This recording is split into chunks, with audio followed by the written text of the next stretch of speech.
இன்னைக்கு நம்ம சிஎம் அவரை பார்க்க வந்திருக்கோம். இந்த கூட்டத்தோட நோக்கம் என்னன்னு பார்த்தீங்களா, மலேசியா பிரதமர் அவர் கைப்படையா அவரோட வாழ்த்து கடிதங்கள் கொடுத்துருந்தாங்க. அது அதிகாரப்பூர்வமாக இன்னைக்கு நம்ம சிஎம் கையில் அவர்கிட்ட கொடுத்துட்டு மற்றும் 2 விஷயங்கள் நம்ம சொல்லியிருந்தோம். முதலாவது, அவருக்கு சிஎம் மலேசியாவுக்கு அதிகாரப்பூர்வமாக வரவேற்கிறோம். கூடிய விரைவில் அவர் மலேசியாவுக்கு வருவார்னு சொல்லியிருக்கிறாங்க. இரண்டாவது, வருகின்ற செப்டம்பர் மாதம் மலேசியாவின் பிரதமர் டெல்லிக்கு வராங்க பிரிக்ஸ் மாநாடுக்கு.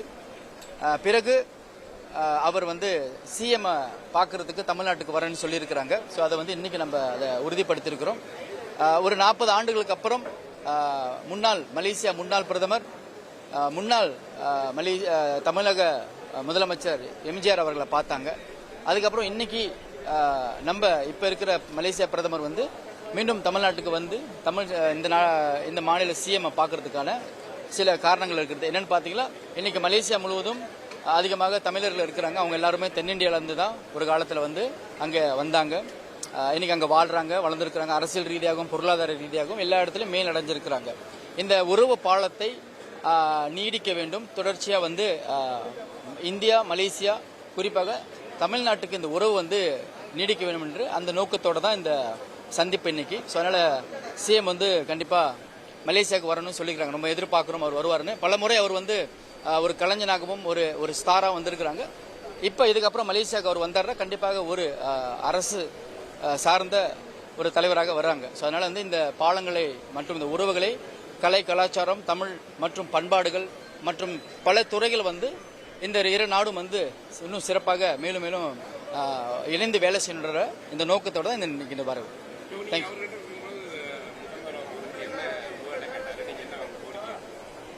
நம்மளோட கோரிக்கை என்ன, நம்ம என்ன அவர்கிட்ட சொன்னோன்னா, பிரதமர் மலேசியாவிலிருந்து வராங்க, அதை பற்றி சொல்லியிருந்தோம்.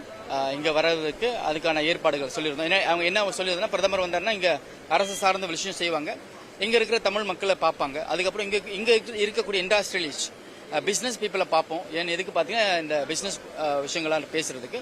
அதை தவிர்த்து இங்கே இருக்கிற டயஸ்போரா மலேசியர்கள் இங்கே படிக்கிறாங்க, வேலை செய்கிறாங்க, அவர்களையும் சந்திக்கிற கூட்டங்களும் நம்ம பேசியிருக்கிறோம். இதுதான் பார்த்தீங்கன்னா, மலேசியா எப்பொழுதும் பிரதமர் வெளிநாட்டுக்கு போனால் இந்த இத்தகையான நிகழ்ச்சி தான் நடக்கும். ஸோ அதை பற்றி அதே போல் நம்ம மலேசியாவுக்கு வர சொன்ன பொழுது சார் சொன்னாங்க, கண்டிப்பாக அவர் பேச்சுவார்த்தை நடத்திக்கிட்டு இருக்கிறாங்க. அங்கே இருக்கிற கூட சில முக்கிய நபர்கள் கூட அதை அதிகாரப்பூர்வமாக நாமளும் இன்னைக்கு அதை கொண்டு சேர்த்தோம் சார். அவ்வளோதான் sir. Thank you thank you thank you sir. Thank you.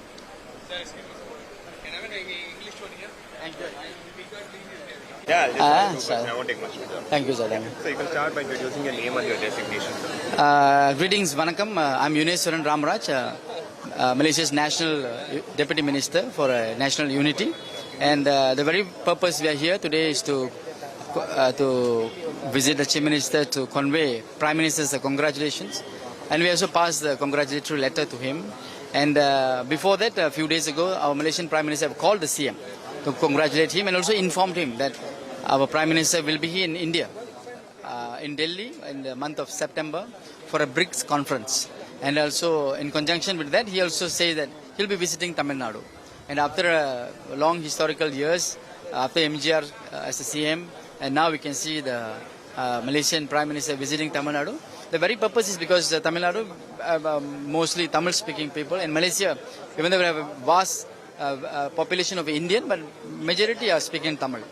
So into that we can see the temple, the languages, the cultural are well connected for many years, and we want to enhance that and also to continue build this relationship with the new government who are here. The Chief Minister also has a special connection with Malaysia. Like yes. In his last movie, his audio launch was a grand event Yes. inviting several people.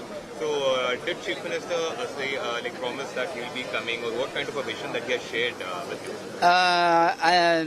He only said that he will be coming. So if usually that Prime Minister visit, he will visit the officials and we visit the publics and diasporas and the business people. And we will wait for the official announcement and arrangement by our consulate office, Consulate General in South India, Mr. Saravanan is here. So they will be keep updating the arrival of Prime Minister in the coming days, sir. Thank you.